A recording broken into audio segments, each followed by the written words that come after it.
Hello students, welcome to the channel Samit classes.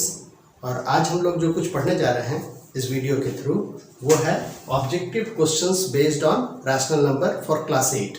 तो class 8 के exam होने वाले हैं और ऑब्जेक्टिव क्वेश्चंस का आपको ज़रूरत पड़ता है, इसलिए हम बहुत सारा ऑब्जेक्टिव क्वेश्चंस आपके लिए फ्रेम करके यहाँ पर रिप्रेजेंट कर रहे हैं। आई होप ये समझ में आएगा आपको और आपको फ़ायदा पहुँचाएगा। तो चलिए क्वेश्चन शुरू करते हैं विदाउट वेस्टिंग टाइम। मेरा पहला क्वेश्चन देख लीजिए क्या है। Question number 1, a number which can be expressed as p by q where p and q are integers and q is not equal to 0 is dash. तो डैश की जगह पर 4 ऑप्शंस दिए गए हैं, चारों में से एक ऑप्शन सही होगा। तो आप देख लीजिए ये क्या है। अगर आप ध्यान से देखेंगे तो ये डेफिनेशन ऑफ रैशनल नंबर है। रैशनल नंबर का डेफिनेशन क्या होता था, फिर से मैं बतलाता हूँ। एक कोई भी ऐसा नंबर जो p by q के फॉर्म में है, जहाँ p और q इंटीजर्स होता है और q कभी भी 0 के बराबर नहीं होता है, वैसे नंबर को हम लोग रैशनल नंबर बोलते हैं। तो ये नेचुरल नंबर नहीं है, ये होल नंबर नहीं है, ये इंटीजर नहीं है, तो इसका करेक्ट जवाब क्या है, रैशनल नंबर। तो इस तरह से आप प्रत्येक क्वेश्चंस को एनालाइज करते हुए जाएंगे तो आपके मेमोरीज में फिर से दोबारा वो स्ट्राइक करेगा।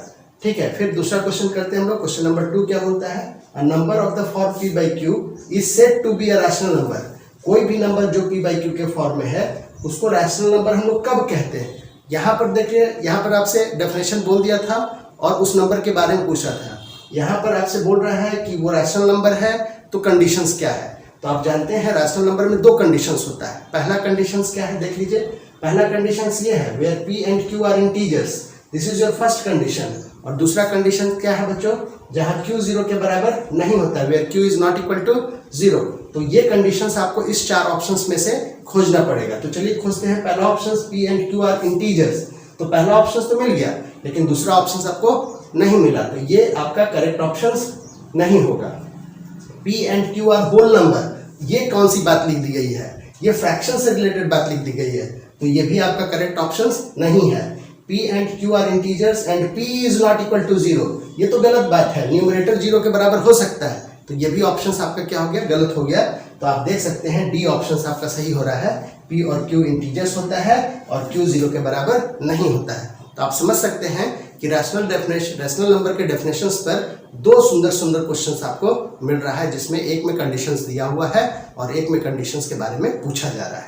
चलिए नेक्स्ट क्वेश्चन करते हैं। क्वेश्चन नंबर 3, यहाँ पर एक एक्सप्रेशन दिया हुआ है, the expression 3/8 plus -5/7 is equal to -19/56 shows that क्या है, rational number are not closed.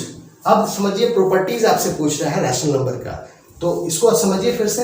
अगर एक रैशनल नंबर है a और दूसरा रैशनल नंबर है b, दोनों को जोड़ेंगे तो कुछ तो मिलेगा। 2 रैशनल नंबर को जोड़ करके कुछ तो मिलेगा, और वो भी क्या कहलाएगा, रैशनल नंबर ही कहलाएगा। तो आप समझ गए क्या है, लॉजिक क्या है, the sum of 2 rational number is also a rational number. और इस प्रॉपर्टी को हम लोग क्या बोलते थे, आपको याद होगा, rational numbers are closed under addition.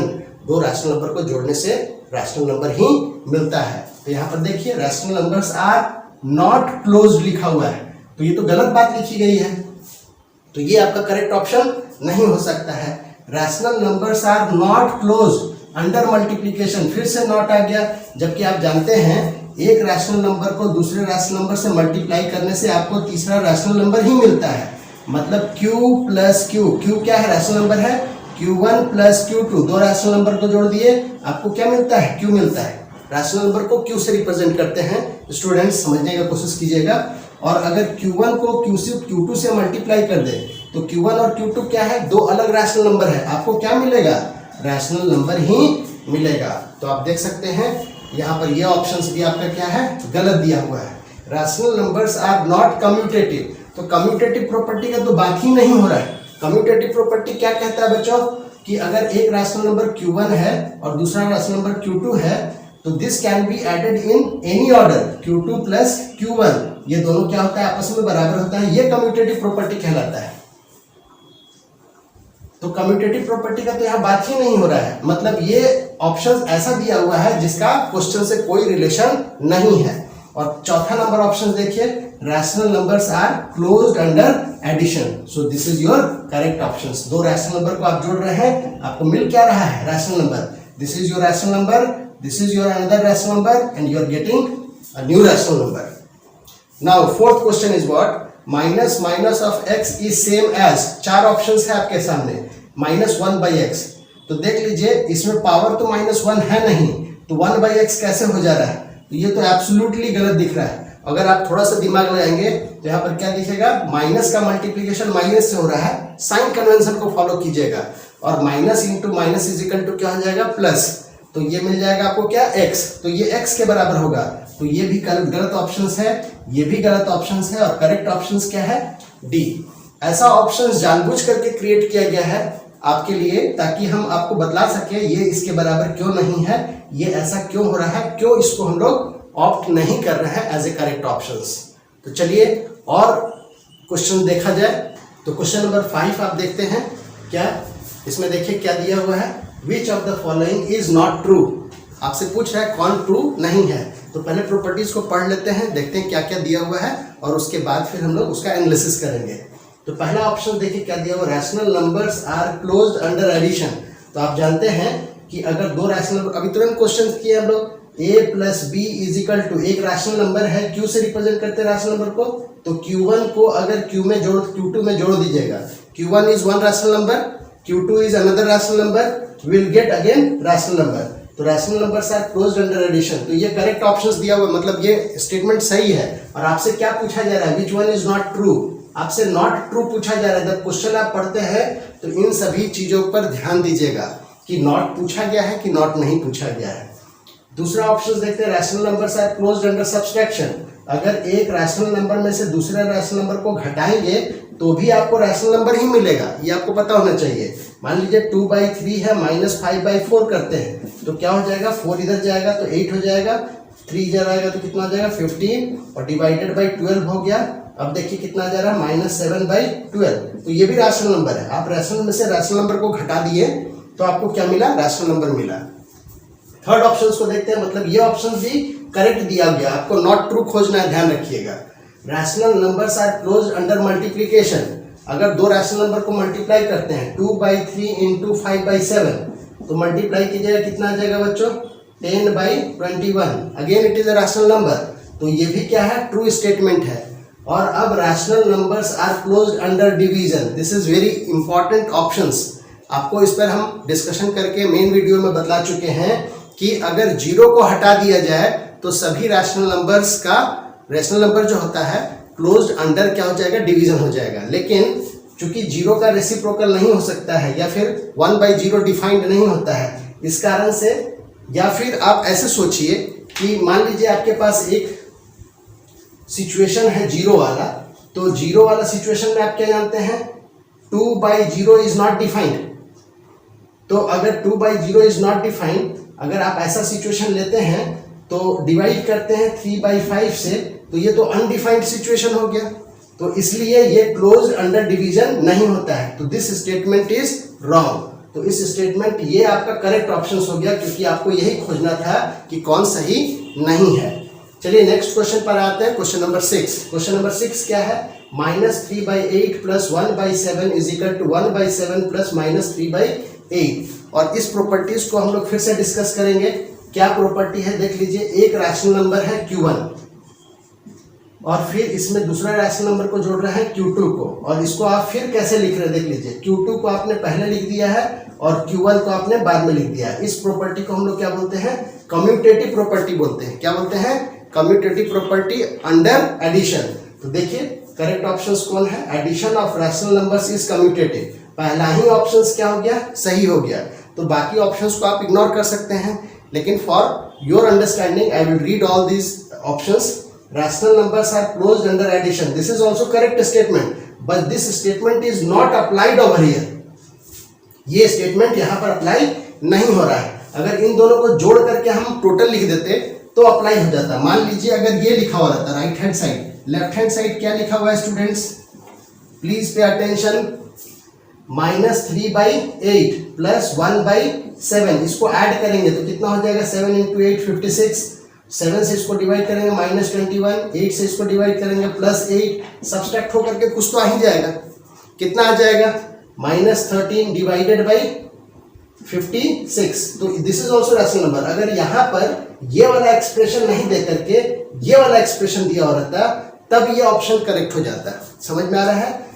Addition of rational numbers is associative, this is also true, मतलब यहाँ पर एसोसिएटिव प्रॉपर्टी नहीं है। एसोसिएटिव प्रॉपर्टी में क्या बोलता है, चलिए ध्यान देते हैं एसोसिएटिव प्रॉपर्टी पर।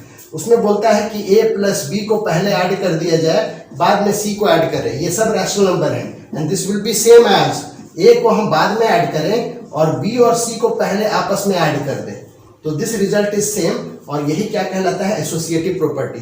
तो यहाँ पर 3 रैशनल नंबर तो है ही नहीं, 2 ही रैशनल नंबर है, तो ये एसोसिएटिव प्रॉपर्टी नहीं है। स्टेटमेंट जबकि स्टेटमेंट क्या दिया हुआ है? ट्रू दिया हुआ है। Rational numbers are distributive under addition, तो ये क्या होता है? a b प्लस c, अगर एडिशन पर डिस्ट्रीब्यूटिव लगा रहे हैं तो ये इसको मल्टीप्लाई करेगा, क्या हो जाएगा? a b, और ये इसको मल्टीप्लाई करेगा, क्या हो जाएगा? बीच में प्लस साइन होगा, प्लस, और ये क्या हो जाएगा? a c। तो इसको क्या बोलते हैं? Distributive property over division. This statement is also true but this is not applicable over here, so a is your correct options. तो प्रत्येक ऑप्शंस को हम लोग एनालाइज कर रहे हैं ताकि आपको कुछ आइडिया मिलता जाए कि अगर सवाल एग्जाम में आएगा तो उसको कैसे करना है। देखते हैं क्वेश्चन नंबर 7। क्वेश्चन नंबर 7 में क्या बोल रहा है? Which of the following expression, आपके पास बहुत सारा एक्सप्रेशन दिया हुआ है, show that rational numbers are associative under multiplication. तो एसोसिएटिव अंडर मल्टीप्लिकेशन, अभी जो आपको प्रॉपर्टी हम डिस्कस कर रहे थे ये क्या था? एसोसिएटिव अंडर एडिशन, और अभी क्या पूछा जा रहा है आपसे? Associative under multiplication. तो एसोसिएटिव अंडर मल्टीप्लिकेशन को कैसे हम लोग शो करते हैं? मान लीजिए आपके पास रैशनल नंबर है a और क्या है? b और क्या है? c। तो a को b से मल्टीप्लाई कर दिए और जो प्रोडक्ट आया उसको आप c से मल्टीप्लाई किए, क्लियर है? और या फिर आप ऐसे कर सकते हैं कि b और c को पहले मल्टीप्लाई कर लीजिए और जो प्रोडक्ट आया उसको आप a से मल्टीप्लाई कर दिए। इसी प्रॉपर्टी को क्या बोलते हैं? Associative property over multiplication. और रैशनल नंबर के लिए क्या हो जाएगा? For rational number. तो rational numbers are associative under multiplication में यही प्रॉपर्टी फॉलो होगा। अब इस पर्टिकुलर सवाल में a का वैल्यू कितना दिया हुआ है? 2/3, b का वैल्यू कितना दिया हुआ है? -6/7, और c का वैल्यू कितना दिया हुआ है? 3/5। तो इसको अगर आप लिखिएगा तो देखिए ऑप्शंस खोजने से आसान है ऑप्शंस को क्रिएट कर लेना। इस सवाल में ऑप्शंस खोजने से आसान क्या है? ऑप्शंस को क्रिएट कर लेना। तो अगर हम वैल्यू सब्स्टिट्यूट करेंगे तो क्या आ जाएगा? 2/3 इंटू -6/7, ये पहला, और इंटू 3/5। इधर राइट साइड में जाएंगे तो क्या लिखेंगे बच्चों? 2/3 इंटू -6/7 इंटू 3/5। अगर ये ऑप्शंस आपको कहीं दिख जाता है तो that will be your correct options. Correct options आपका क्या हो जा रहा है? 1 हो जा रहा है। This is your not correct options, क्योंकि यहाँ 2/3 -6/7 3/5 में ऑर्डर चेंज कर दिया गया। 3/5 को आप पहले लिख दिए, तो ये आपका करेक्ट ऑप्शंस नहीं होगा, और ये भी नहीं होगा, ये भी नहीं होगा। तो first one is correct options. चलिए नेक्स्ट क्वेश्चन देखते हैं। Question number 8, the reciprocal of 0 is, 0 का रेसिप्रोकल संभव ही नहीं है। क्यों? रेसिप्रोकल लिखते हैं मतलब समथिंग बाई 0। x का रेसिप्रोकल क्या हो जाएगा? The reciprocal of x is, यहां आपको बता दिया जाए, the reciprocal of x is, क्या लिखते हैं हम लोग? पूरा स्टेटमेंट लिखते हैं, the reciprocal of x is 1/x। ऐसे बच्चे अक्सर क्या गलती करते हैं, वो यहाँ ये ऐसे लिख देते हैं x इज के जगह पर इक्वल टू साइन। देखिए ये दोनों बराबर नहीं है, तो अगर आप ऐसा लिख रहे हैं तो ये गलत हो जाएगा। तो आपको यहाँ पर क्या लिखना चाहिए? इज लिखना चाहिए। तो इसको मिटाते हैं हम लोग, करेक्ट करते हैं is. The reciprocal of x is 1/x, तो रेसिप्रोकल ऑफ 0 इज क्या जाएगा? 1/0, और आपको बताया गया है 1/0 इज नॉट डिफाइंड। तो इस बात का ख्याल रखिएगा, इसमें करेक्ट ऑप्शंस क्या जा रहा है? D number, not defined. अब रेसिप्रोकल ऑफ क्या देख रहे हैं? -3/8। नेक्स्ट क्वेश्चन में question number 9, reciprocal of -3/8 into -7/13। तो चलिए इसको भी कर लेते हैं हम लोग। पहले इसको क्या कर लीजिए आप? सिंप्लीफाई कर लीजिए, कि ये बहुत बड़ा है ना, तो इसको सिंप्लीफाई कीजिएगा तो माइनस माइनस प्लस हो जाएगा और ये 21 हो जाएगा, और 8 को 13 से मल्टीप्लाई कीजिएगा कितना जाएगा? 104। तो इसका रेसिप्रोकल क्या हो जाएगा? तो आप क्या लिखने वाले हैं? Reciprocal of this is 1/21/104। नीचे आ गया। अब ये क्या हो जाता है? इसका उल्टा करेंगे, ऐसे रेसिप्रोकल हो जाएगा, तो ये क्या हो जाएगा? 104/21। सो this is your correct options. और ये ऑप्शंस कौन सा है? ए नंबर। तो ए नंबर क्या हो जाएगा? आपका करेक्ट ऑप्शंस हो जाएगा। तो हम लोग क्या करेंगे, इसी तरह से और भी क्वेश्चंस को सॉल्व करेंगे। तो नेक्स्ट पार्ट में आपको और दूंगा बना करके, जिसमें और भी क्वेश्चंस डिस्कस किया जाएगा। और may be this is very helpful for your examination purpose. Thank you very much. Keep studying, keep learning and keep smiling.